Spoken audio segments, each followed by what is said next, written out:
Vous vous demandez sûrement qu'est-ce que c'est que cet écran.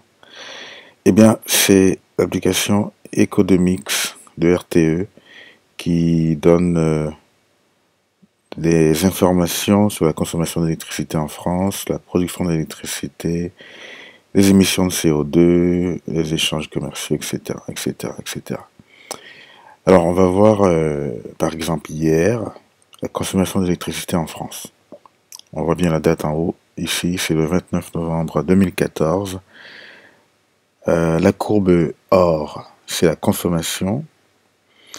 La courbe bleu pâle, qui est juste derrière la courbe en or, hein, enfin les courbes se suivent, c'est la prévision réactualisée.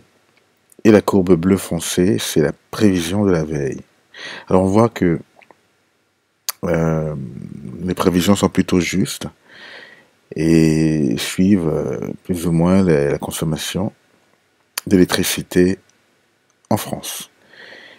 Alors il n'y a pas seulement que la consommation, il y a aussi la production. Alors la production d'électricité, et c'est divisé par filière. Sur la gauche ici, là, hop là. Là ici par exemple, ça c'est la filière du fuel. On voit qu'hier il n'y a eu que 248 mégawatts d'électricité qui a été produite par le fuel. Le gros bloc jaune que l'on voit, ben, c'est le nucléaire. Alors, on sait très bien que le nucléaire, c'est la grande majorité, le gros pourcentage d'électricité produite en France. Alors ça ne nous surprend pas énormément de voir que le nucléaire, c'est la plus grande part du gâteau.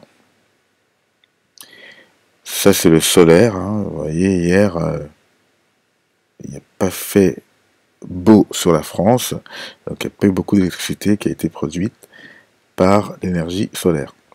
Alors, ce qui est bien dans cette carte, dans cette application, c'est les émissions de CO2.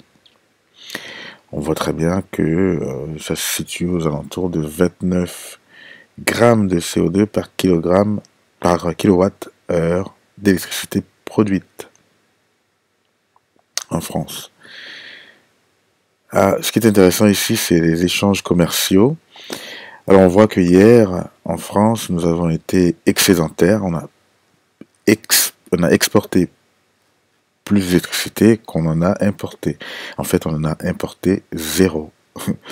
Et hier, on en a exporté quand même un peu partout, hein, vers la Belgique, vers l'Allemagne, vers l'Espagne, enfin bref.